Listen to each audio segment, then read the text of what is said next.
Bueno, ahora veremos los valores y vectores propios.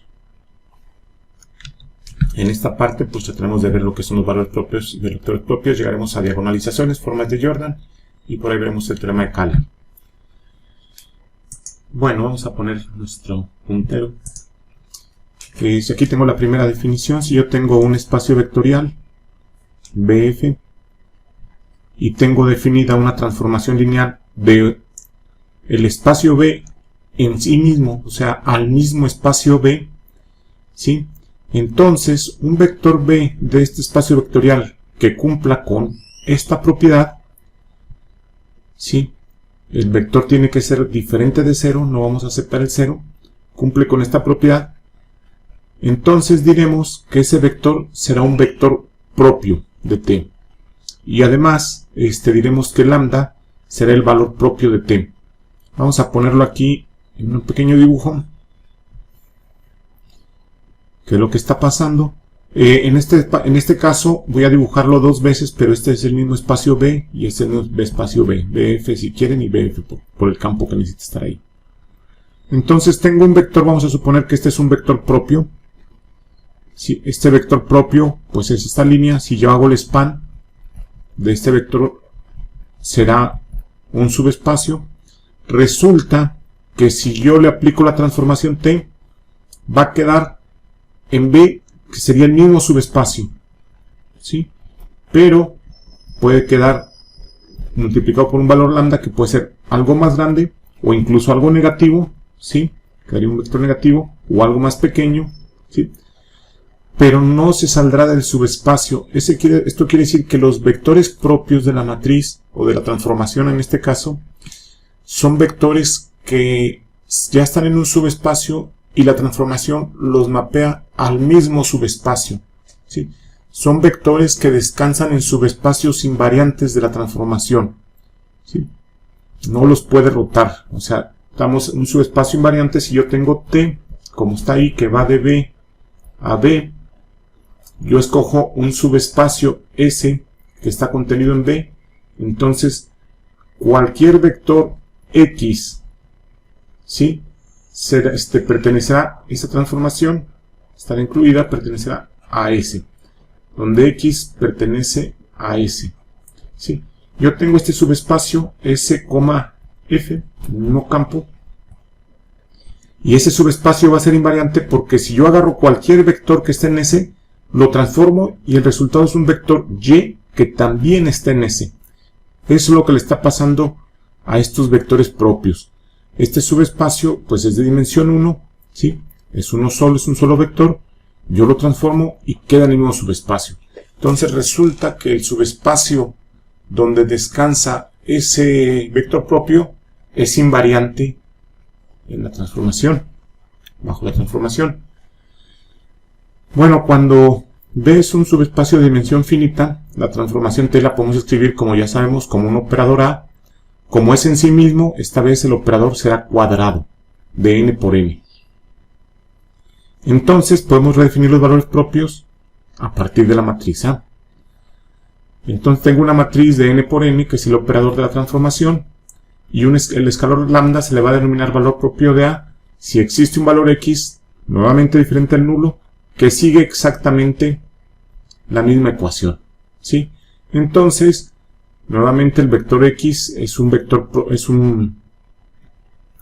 propio aquí, pero a su vez, ¿sí? Si X ahora pertenece a algún subespacio RQ, ¿sí? Coma R, porque ahora como estamos en las matrices, pues son de Rn y pertenece a un subespacio, lo que quiere decir es que A por X sigue estando en el mismo subespacio RQ, es decir, es invariante bajo A. Si yo agarro un vector que está en este subespacio, lo multiplico por A, el resultado sigue estando en ese subespacio, es invariante. Esa es la característica que tienen los vectores propios. Lo podemos ver como una simple ecuación, pero geométricamente lo que nos está diciendo es que si yo estoy en un subespacio de la matriz y ahí tengo un vector propio, pues, entonces lo mapeo y pues sigue estando en ese subespacio. Lo que quiere decir en pocas palabras es que los vectores propios nos van a definir los subespacios invariantes. Habrá más, pero unos de ellos están dados por los vectores propios. Bueno, aquí tenemos un teorema que dice que si A es una matriz de n por n, entonces lambda es un valor propio si, solo si, el determinante de lambda i menos A es igual a 0.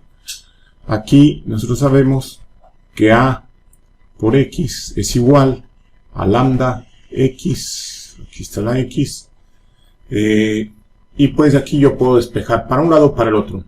A por X menos lambda X igual a 0, ¿sí? O bien a 0 es igual a lambda X menos A. Y de aquí yo puedo factorizar la X, y aquí también va una X. Puedo factorizar la X de un lado a otro, y entonces pudiese tener la matriz, que es común encontrarlo, A menos lambda X, o como está aquí, lambda X menos A. ¿Sí? Ahora, si se fijan, esto, lambda X, lambda I, se fijan, aquí, esto es igual por X igual a 0, aquí es por X igual a 0, ¿sí? Si se fijan, si nosotros estamos pidiendo que la X sea diferente de 0, ¿sí? Lo que estoy pidiendo es que esta matriz tenga kernel, que sea de rango no nulo, y ya sabemos que si el determinante de una matriz cuadrada, por supuesto, es igual a 0, ¿sí? Entonces quiere decir que esta matriz no tiene kernel, y entonces tendrá valores X. Eso es lo que están haciendo en esencia este teorema. Está diciendo, bueno, el determinante de esto tiene que ser igual a 0. ¿Por qué? Porque si es 0 voy a poder encontrar vectores X, ¿sí?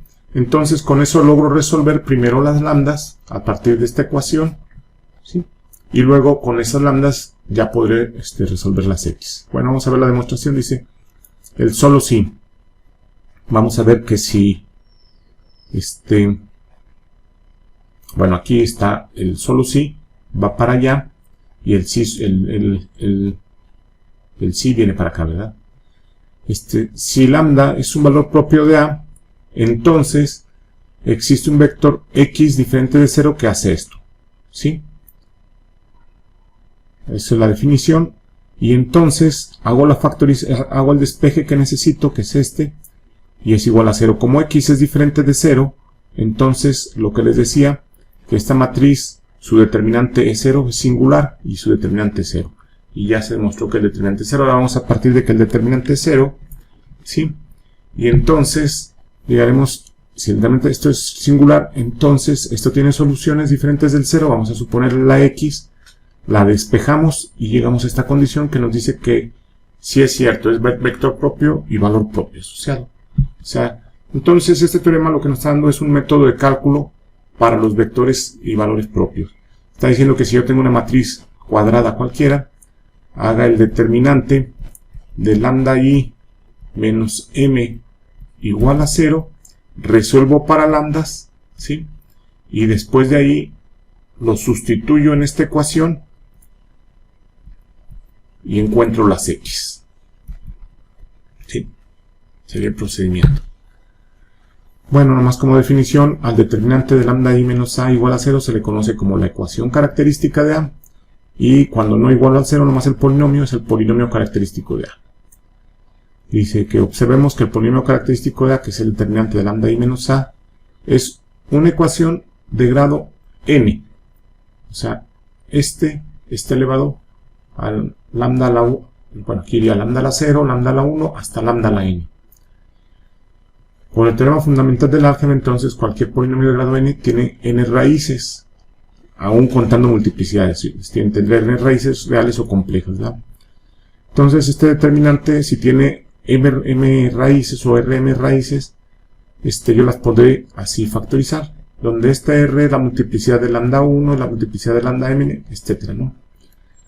Y se le llama multiplicidad algebraica. Es las veces que se repite esa raíz, ¿sí? Real o compleja. Bueno, si tengo un valor lambda, que es un valor propio de A, y yo tengo este espacio, que serían todos los x tales que A por x igual a lambda x, entonces el lambda, así como lo he definido, es un subespacio vectorial de Cn, de los complejos. Bueno, ¿por qué sé que es un subespacio vectorial? Porque note que el lambda, así como está definido, ¿cuáles serían? Pues serían las soluciones de esta ecuación.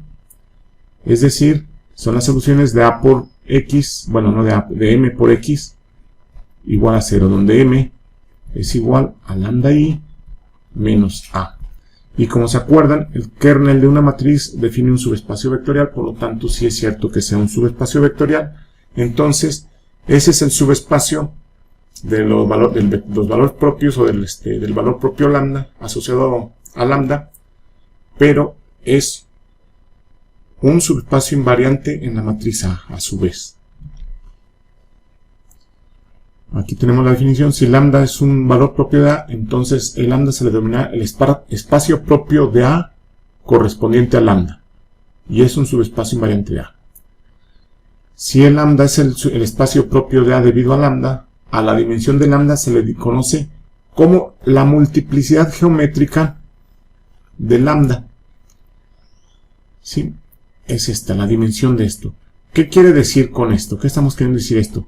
Fíjense, cuando yo tengo mi matriz A, yo tengo el determinante de lambda I menos A igual a 0, y de aquí yo saco que es lambda menos lambda 1, ¿verdad? La primera raíz a su primer multiplicidad, y luego lambda menos lambda 2 a su multiplicidad, etcétera, ¿no?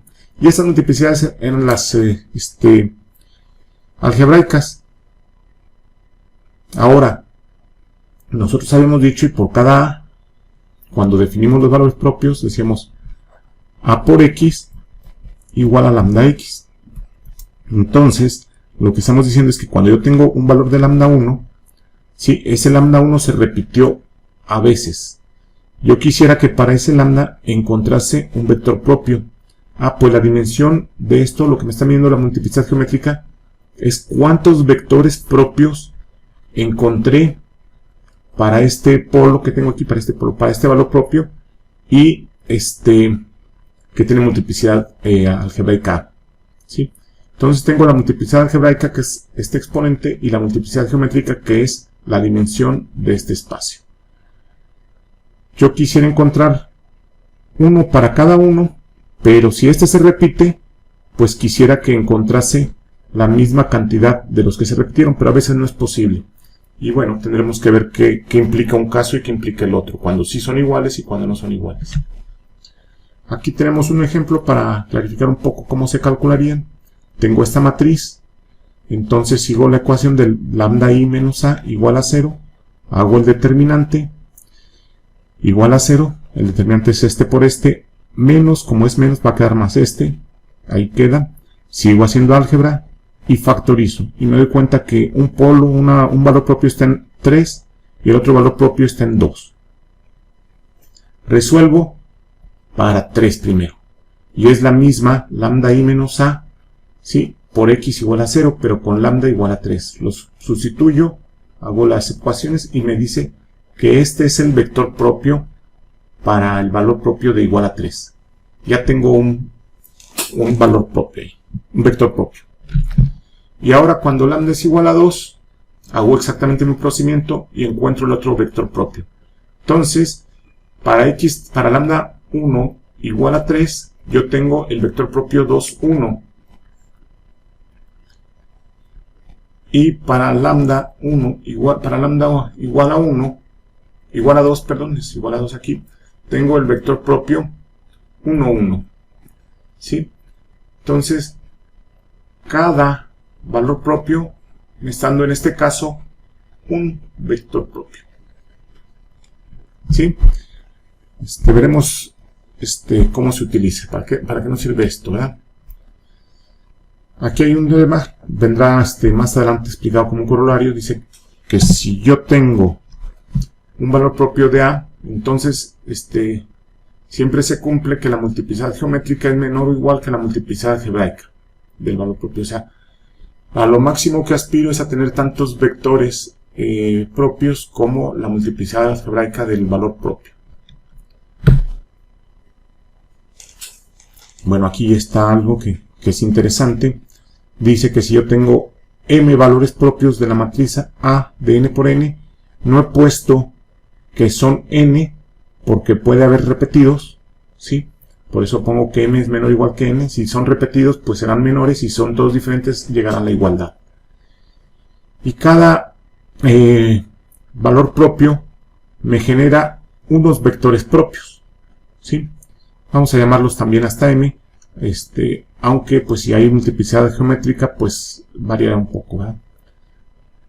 Y lo que vamos a hacer en este teorema es que dice que esos vectores propios que he encontrado son linealmente independientes. Vamos a suponer que no es cierto, que son linealmente dependientes.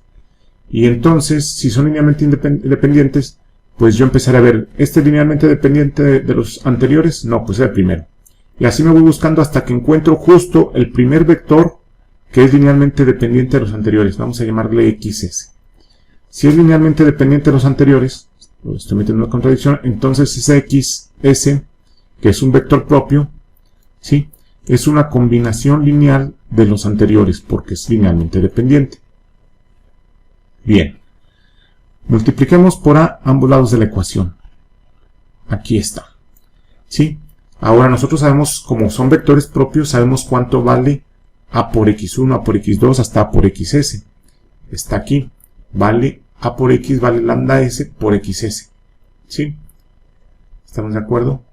A por X, esto es igual a lambda S por XS otra vez, y este es igual a lambda 1 por X1, etc.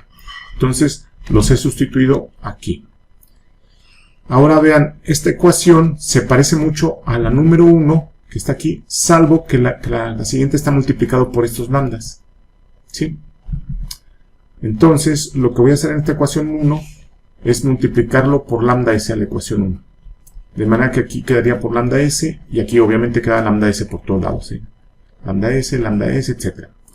Entonces hagamos la resta de estas ecuaciones, de esta con la 1, y entonces al hacer la resta, como este sí me quedó igual, este lado de la ecuación sí me queda exactamente igual, eso da 0, y arreglando con álgebra, factorizando, me queda de este otro lado estas ecuaciones. Como XS es el primer vector propio linealmente dependiente de los anteriores, entonces los lambdas no pueden ser iguales, porque son valores propios diferentes, esa es la hipótesis de partida. No pueden ser iguales, entonces para que esto sea igual, lo que tiene que ser igual son los lambdas is. Si los lambdas is son los alfas is, perdón, si los alfas is son iguales, me vengo a esta ecuación, todos los alfas son iguales, y me da que esto es 0.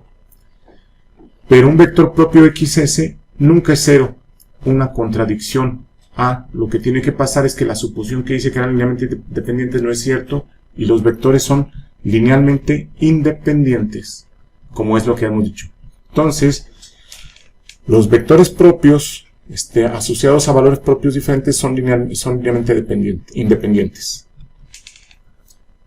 Aquí hay otro teorema que pues, se van a una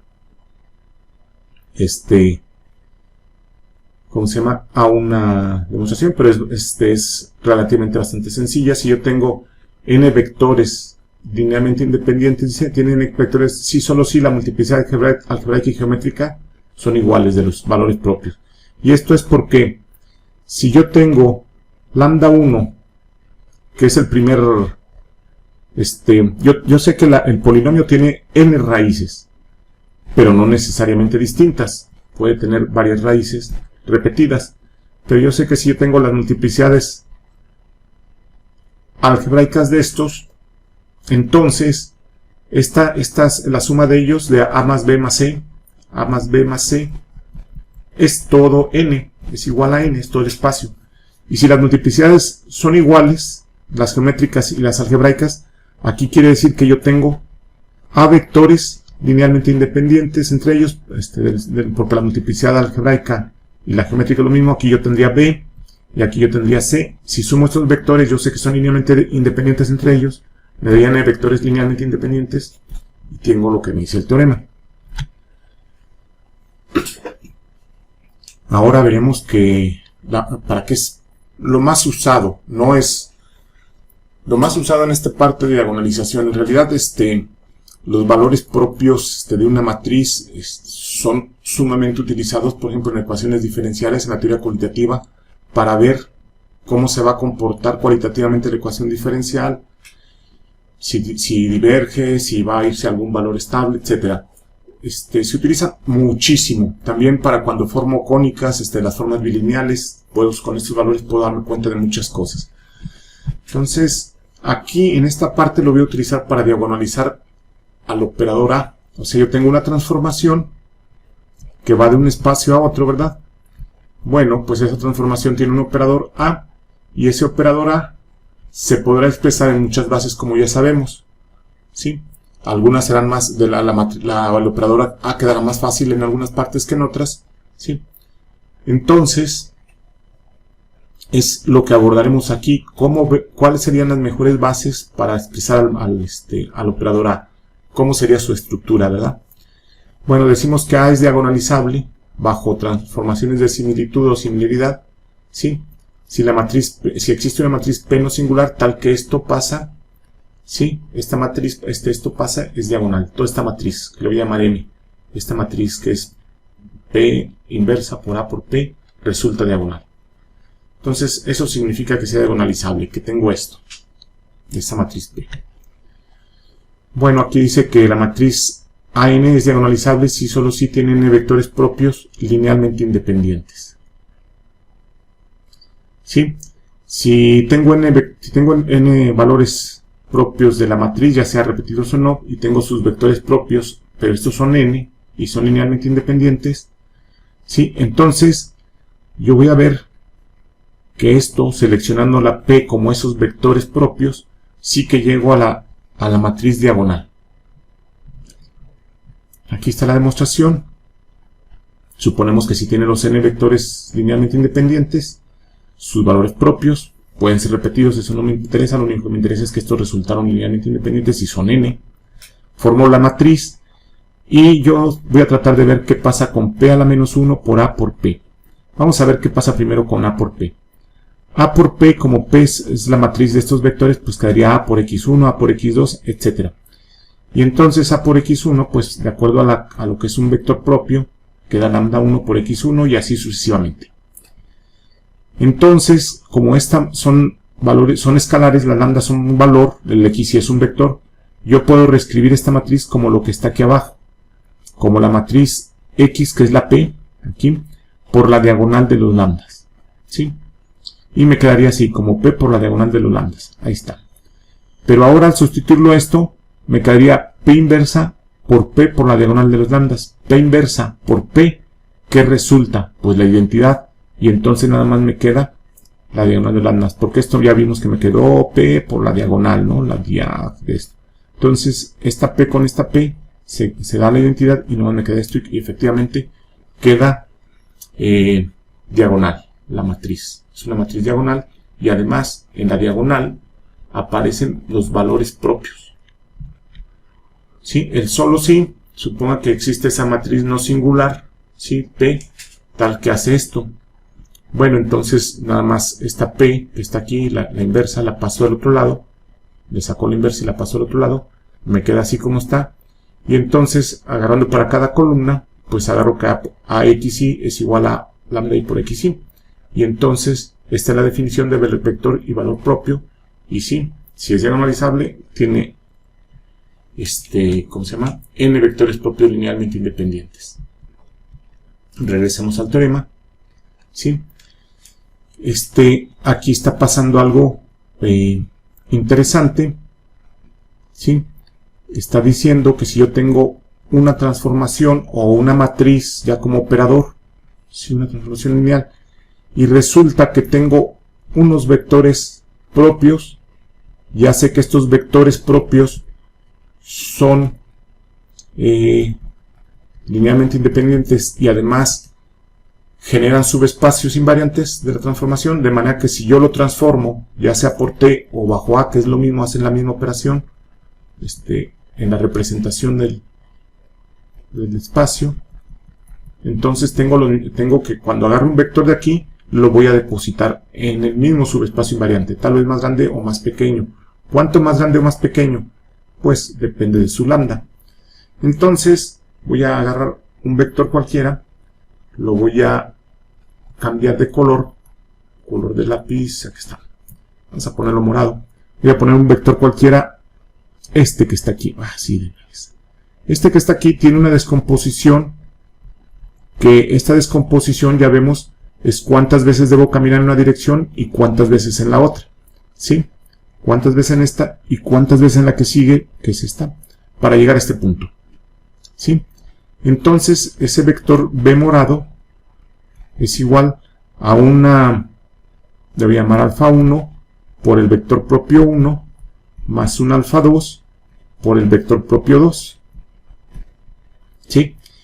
Yo voy a transformar bajo A este vector, ¿sí? Esto va a ser igual a A por todo esto. La alfa se queda de este lado, es alfa 1 por A por el vector propio 1 más alfa 2 por A por el vector propio 2. Y esto es igual a alfa 1 por lambda, lambda 1 por el vector propio 1 más alfa 2 por lambda por el vector propio 2. ¿Qué quiere decir? Que este vector, el B, si yo lo hubiese representado en la base de los vectores propios y nada más me quedo con la representación de él, ¿sí? Me vuelve a quedar en la base de los vectores propios exactamente el mismo vector, pero cada vector propio escalado por su valor propio. O sea que me va a dar otro vector, no sé cuál, ¿sí? No sé, por ejemplo que dependiendo de los lambdas, se vuelve a proyectar aquí y es como el vector que tenía antiguamente, porque están las mismas alfas, pero ahora en cada una de las direcciones escalado por lambda, ¿sí? Sería, no las he rotado, aquí están las lambdas, los vectores propios siguen siendo lo mismo. Por eso la matriz A en la base de los vectores propios, ¿sí? Una matriz prima, quedan los valores propios y ceros, porque nada más va a escalar el respectivo vector propio de la transformación, y es el respectivo vector propio porque es el subespacio invariante, es el que no se movió. Entonces, cuando yo tengo formas diagonales, lo que estoy expresando es a mi transformación, mi operador. La estructura de mi operador la estoy expresando en la base de los subespacios invariantes, que en este caso conseguí n subespacios invariantes de dimensión 1, ¿sí? Cuando es diagonalizable, cuando todos los valores propios y cuando todos los vectores propios son n y son linealmente independientes. Es lo que me dice este teorema, ¿sí?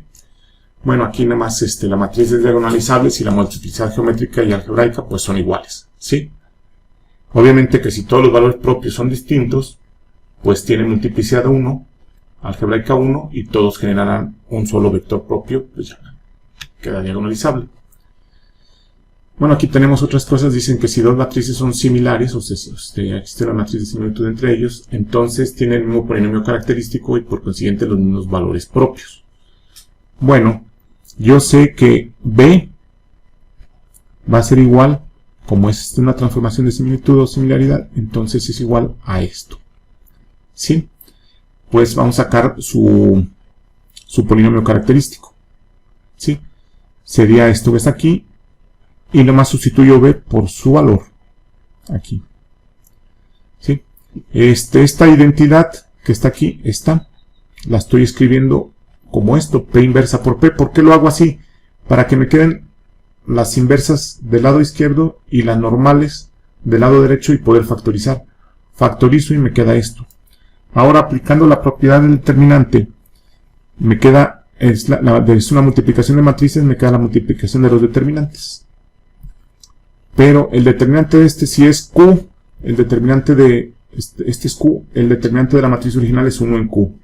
O sea, si yo tengo un determinante aquí, el inverso es el inverso de el determinante de la matriz inversa es el inverso de ella.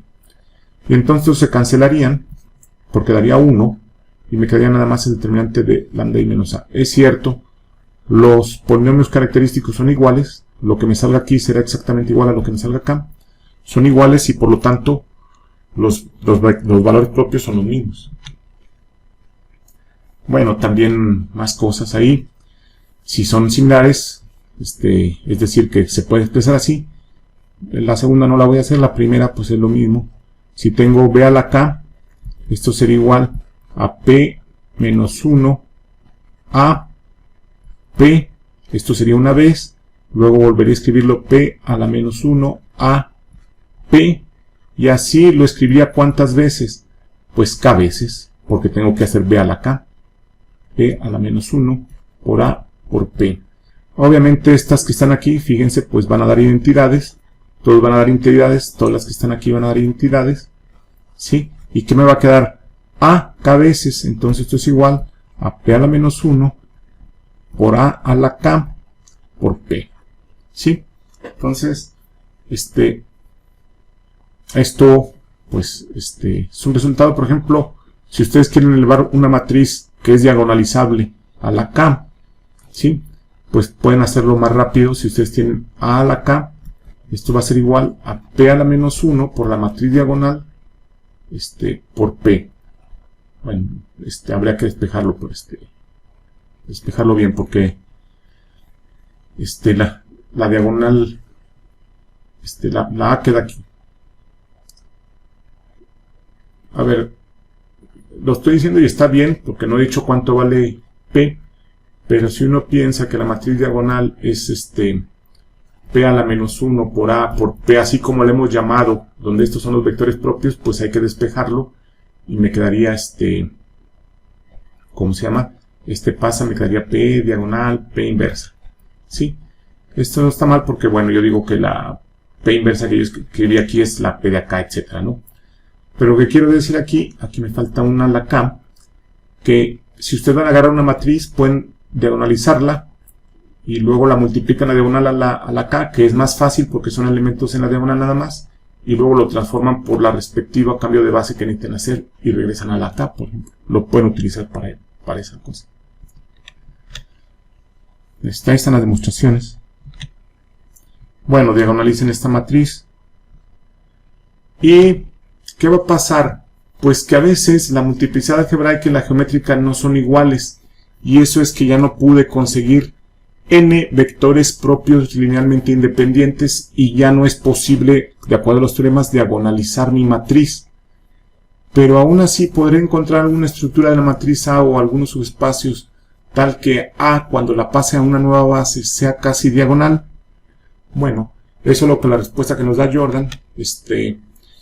Y esta se hace a través de los valores propios generalizados. Yo digo que B aquí es un vector propio generalizado de rango K si resulta que ese vector pertenece al kernel de este operador elevado a la K, y en el paso anterior, que era K-1, no pertenece al kernel. ¿Sí? Note que si K es igual a 1, coincide con lo anterior justamente. Bueno, esta es la forma en que se genera una cadena. Ahorita la vamos a definir, pero vean que este es el vector propio. Vamos a decir que este es el vector propio generalizado. Ya sabemos que en el operador a la K es igual a 0, y en el K-1, cuando tenía la potencia anterior, era diferente de 0, multiplicado por B y por B. Ok, ese es el vector propio generalizado. Vamos a hacer esto que está. Voy a multiplicar ese vector propio generalizado por a la menos lambda i. Pues como no es a la k-ésima potencia, no tiene por qué dar 0, o sea, nomás va a dar 0 en la primera vez que sea la k. Todos estos nos dan 0, y me van generando vectores que les voy a llamar bk-1 hasta b1. ¿Sí? Esto es lo que voy a llamar la cadena que genera B. La cadena de vectores propios que genera B. Vamos a verla. Algo intermedio nada más es que, si ustedes prestan atención, agarran un vector bk-1, por ejemplo, así como está definido anterior. Yo nomás le puse atención a la B, pero también puedo ponerme bk-1. ¿Sí? Este bk-1, de aquí para abajo, cuando lo multipliquen, va a llegar a ser igual a 0. ¿Sí? Entonces, lo único que estoy queriendo decir aquí es que si yo agarro un vector en estos intermedios, pues será también como un vector propio generalizado de rango i. Lo que quiero decir es que cuando llegue a la k, antes es diferente de 0, pero en el siguiente paso va a ser igual a 0. Bueno, a esta cadena de vectores es a la que le llamamos cadena de vectores propios generalizados, ¿sí? Si es que bk es un propio vector generalizado y dio origen a todos los demás términos con la ecuación esta que está aquí. ¿Sí? Entonces todo esto formará mi cadena. ¿Sí? Este debe ser un vector propio generalizado y los demás se calculan así como se calculó aquí. Bueno, para que vean que sí puedo formar el espacio de dimensión n a través de estos vectores, pues tengo varias observaciones. Yo voy a tener varios valores que tienen una multiplicidad algebraica pues diferente de 1 o 1. Si es 1, queda exactamente el valor propio y vector propio, como hemos dicho. Si la multiplicidad es diferente de 1, entonces voy a generar vectores propios generalizados si es que no completo la multiplicidad geométrica. Si hago la operación para sacar la multiplicidad geométrica y no me salen B vectores linealmente independientes o A vectores linealmente independientes, la dimensión de ese kernel no es B o no es A, entonces tendré que hacer esto. Y me generará una cadena de vectores. Veremos cómo son, pero me genera una cadena de vectores. Bueno, esta cadena de vectores, estos vectores, son linealmente independientes entre ellos. Yo no he dicho nada, o este teorema no ha dicho nada, cómo son los vectores entre las diferentes cadenas. Nada más está diciendo que en la propia cadena son linealmente independientes. ¿Sí? Bueno, vamos a meter una contradicción, suponer que son linealmente dependientes. ¿Sí? Entonces existe una solución diferente a la trivial, o sea, los alfas no todos son ceros, que hacen que esta combinación sea igual a 0. Bueno, vamos a multiplicar por a menos lambda 1, menos lambda i a la k menos 1 y aquí en esta parte. ¿Sí? Obviamente a por 0 pues sigue siendo 0.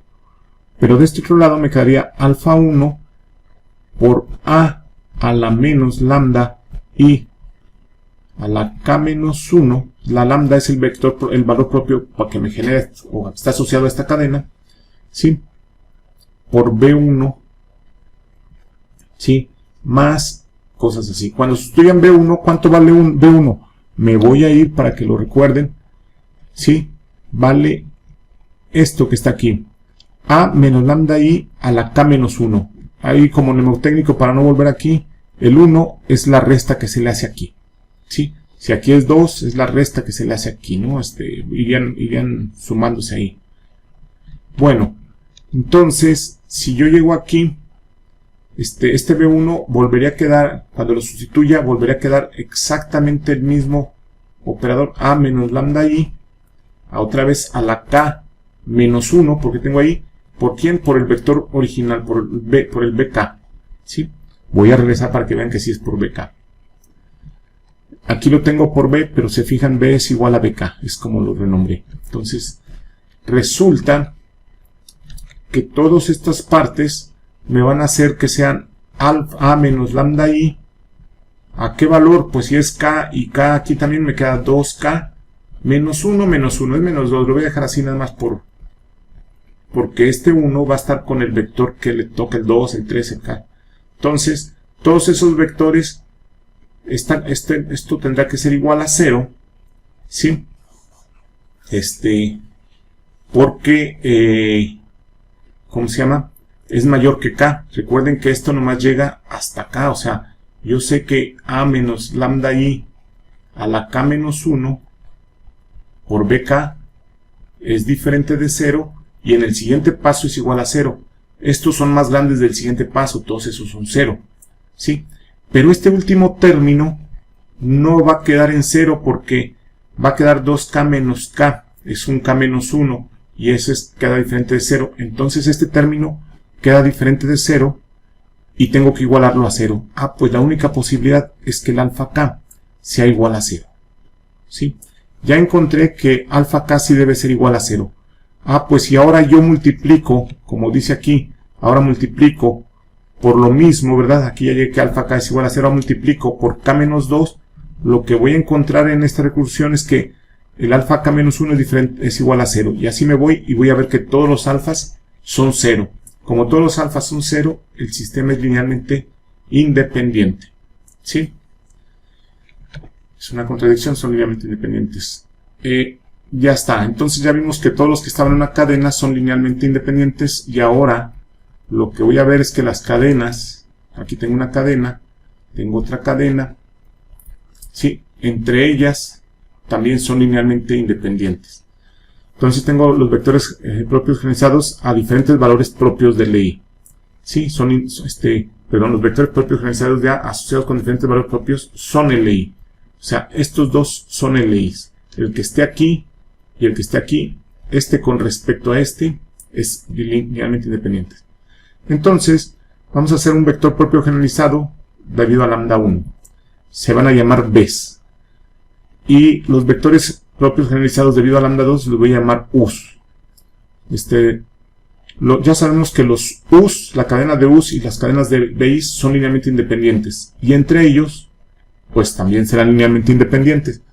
Es lo que dice este teorema. Para verlo, escribamos a B como una combinación lineal de Us. Eso lo que quiere decir es que B es linealmente dependiente en Us. Estamos metiendo una contradicción. Nos están diciendo, el teorema nos está diciendo que son independientes, pero estamos diciendo, no, vamos a suponer que son dependientes. Y si son dependientes, pues tendría que escribirse como una combinación lineal de sus vectores.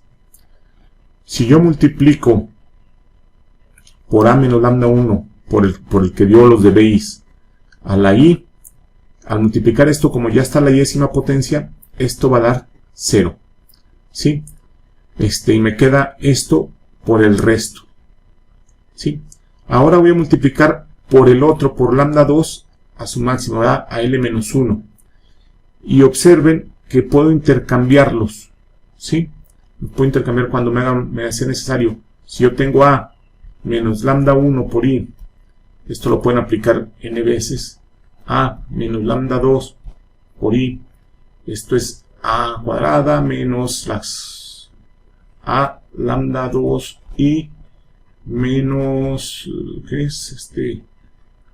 Ahora sería menos A por lambda 1 por I, y menos más me va a quedar lo que esté aquí, ¿no? Lambda 1, lambda 2, lambda 1, lambda 2, I. Pues también lo pueden factorizar ahora y poner, miren, esto se escribe en realidad A menos lambda 2, I por A menos lambda 1, I. Y así lo pueden hacer si estuviese muchas veces, si muchas veces pueden ir intercambiando y van a llegar a que sí se pueden intercambiar. ¿Sí? Este intercambio me conviene, parece que se va a salir. Se salió, vuelvo a proyectar esto fácilmente.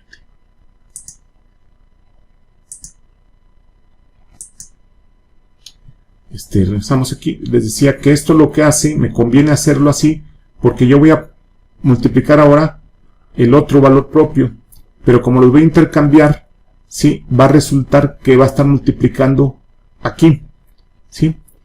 O sea, yo lo pongo multiplicando acá, pero lo puedo cruzar y lo pongo allá de aquel lado, ¿sí? Entonces, cuando los cruce, me van a quedar alfa 1 por este vector por 1. ¿Por qué? Porque las otras potencias, desde 1 hasta L1, como son más altas, dan 0. Y nada más me queda Y debe ser igual a 0. Es una técnica muy similar a la anterior, nada más que ahora estoy utilizando los dos valores propios. Me queda lo mismo, ¿verdad? Entonces, si esto es igual a 0, ¿sí? ¿Esto qué resulta ser? Pues que esto no puede ser 0. Es la definición, ¿verdad? El que tiene que ser 0 es alfa 1. Alfa I. ¿Sí? Entonces, lo que vamos a estar consiguiendo es que todos estos alfas son 0. Pero nuevamente BI no puede ser 0. Entonces, lo que no puede ser es que BI sea una combinación lineal de los UIs y por lo tanto son linealmente independientes. ¿Sí? Los alfas sí son 0, es lo que está diciendo aquí, por lo tanto son linealmente independientes. Entonces, también entre cadenas son linealmente independientes. ¿Sí? Si ustedes tienen, me voy a ir atrás hasta la definición. Si ustedes tuviesen aquí en esto, escogen un vector B que esté en el kernel de Pueden escoger cualquiera, ¿verdad? Generar diferentes cadenas. Bueno, esas cadenas también serían linealmente independientes, o sea, no tenemos problemas. Estaremos aquí, ¿verdad? Y eso es lo que dice el siguiente teorema, que son linealmente independientes, ¿verdad? U y B propio vectores de rango O y L respectivamente, pero asociados al mismo vector propio, al mismo valor propio. También daría sistemas linealmente independientes. Entonces, lo que tengo ahora son vectores propios y valores propios. Tengo un valor propio que se repite, que tiene multiplicidad algebraica diferente de 1, y resulta que su multiplicidad geométrica no es igual a la multiplicidad algebraica. Entonces yo me veo forzado a tener una cadena de vectores, a construirlo, ¿sí?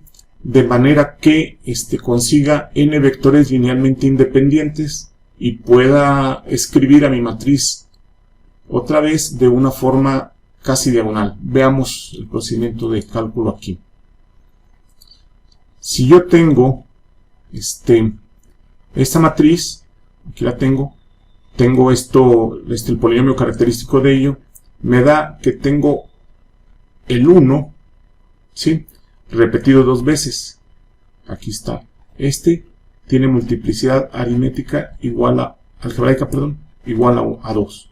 Y sí nada más aparece una vez, pero fíjense que apareció 2 veces. Bueno, vamos a calcular los respectivos vectores propios para -2 y para 1. Es m menos lambda i, y sustituyo la lambda igual a -2, que es lo que tengo que hacer, y me resulta que es el kernel de esa matriz. Tiene dimensión 1 y es una base para ese kernel. Y cuando aplico el otro, que tiene multiplicidad algebraica 2, hago el kernel y también tiene dimensión 1, de manera que tengo multiplicidad geométrica 1. Ya no conseguí n vectores linealmente independientes ahí con este procedimiento. Por lo tanto, no voy a poder diagonalizar la matriz. Me hace falta un vector, ¿sí? ¿Cómo localizo a ese otro vector? Pues fíjense, lo que voy a hacer no es diagonalizable por esto. Nos hace falta un vector en este caso. Entonces, lo que voy a hacer es, para el caso de 2, ¿sí? Cuando tengo 2, aquí está m menos lambda i, y voy a sustituir el valor de 1, perdón. Voy a regresarme. El valor de 1, que es esta matriz, que es la que no consiguió la multiplicidad geométrica igual a la algebraica, ¿sí? La voy a seguir elevando a la siguiente potencia, hasta que el kernel de consiga n vectores linealmente, n vectores, la dimensión de este kernel sea igual a los vectores que me hacen falta, ¿sí? Claramente, si yo tengo un vector aquí, estos dos vectores que están aquí, alguno ya estará en el kernel del anterior, porque fíjense, esta matriz vamos a llamarle Q, para hacernos la vida fácil económica. Yo tendría que Q por X igual a 0. Ahí tengo un kernel. ¿Y qué pasa si escribo Q por X? Pues también es igual a 0, porque Q por X igual a 0. O sea, el kernel que entró en Q también entra en Q cuadrada. Pero Q cuadrada va a tener más, ¿sí? Entonces, cuando hago Q cuadrada, me encuentro que tengo 2. Y son los que me hacen falta. Pero no los dos. Algunos de ellos. ¿Por qué? Porque, ¿cómo se llama? Alguno de ellos puede que ya esté contenido en el original, ¿sí? En este caso, la forma de verlo, bueno, yo tengo mi matriz original, o sea, si esta llegó al cuadrado, esta llega al cuadrado menos 1, o sea, me voy yendo hacia arriba, y el vector que agarré, lo multiplico. Pueden agarrar directamente o cualquiera de los que están allá adentro, ¿sí? Yo agarré uno que multiplica por -1/3, que es uno de los que está ahí adentro, como subespacio, ¿sí? Lo agarré para que al multiplicarlo me diera exactamente el que había conseguido primero. Pero bien pueden dejar esto, y si hubiesen dejado esto, ¿cuál daría? Pues daría otro vector. 2, ¿cuánto daría? 2 y 1 sería menos 2 y 2 daría 0, o sea, volvería a dar 0 aquí. Y luego sería 4 menos 1 daría 3 aquí. Y aquí quedaría 2 menos 1 menos 3. Si se fijan, estos dos es el mismo subespacio. Es el mismo subespacio ahí que está el vector 1 menos 1. Bueno, 1 menos 1 sería... Bueno, es que depende cuál sea x, y, z. Aquí y y z. Y el otro sería 3 menos 3. O sea, estaría del otro lado y escalado en 3. Pero siguen estando en la misma línea recta. Entonces, siguen siendo las mismas bases. Siguen generando... Si no son las mismas bases, son los mismos vectores ahí en esos subespacios. Nada más escalados. Entonces, tomo esta base, ¿sí? Y resulta que si yo multiplico esto, así como está, obtengo esta matriz. Si se fijan, es casi diagonal, y esta es la forma de Jordan. Son bloques donde en la diagonal aparecen los valores propios, ¿sí? Y los valores propios, así, la cantidad de veces, todos son 0, excepto unos que van aquí, enlazan todos los demás ceros. ¿Sí? Por ejemplo, este bloque que está aquí, este bloque de Jordan que se llama, ¿sí? Aquí era un 0, por supuesto, aquí me equivoqué. Era un 0, se fijan en la diagonal, va el valor propio que es 1, ¿sí? Y como tenía multiplicidad algebraica 2, quedó aquí, el otro tenía multiplicidad algebraica 1, quedó acá, y como la geométrica no fue total, entonces empiezan a quedar estos unos así, como están aquí. ¿Por qué? Porque estoy generando el subespacio invariante, que estoy generando son estos dos. ¿Sí? Entonces, como ven, es un vector propio, como lo conseguimos inicialmente, este es un vector propio, pero este es uno generalizado, que se generó y es parte de esta cadena. ¿Sí? Entonces, como es el solo, pues sí es un espacio invariante, pero con este otro, no está. Cuando multipliquen la matriz M por este vector, se va a rotar. ¿Y dónde va a quedar? Va a quedar en el plano descrito por estos dos. ¿Sí? Por eso quedan estas representaciones. Si yo multiplicase en esta nueva base, por supuesto, agarrando esta dirección 0, 1, 0, pues ahí se ve muy claro, ¿verdad?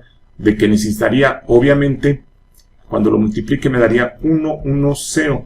O sea que es un plano, estoy necesitando esta coordenada para describirlo, más esta coordenada. Ahí se generaría el espacio invariante y ya no hay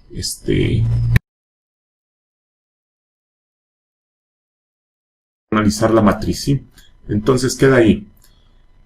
Eso es lo que describe la forma de Jordan y es lo que me da esta diagonalización, ¿sí?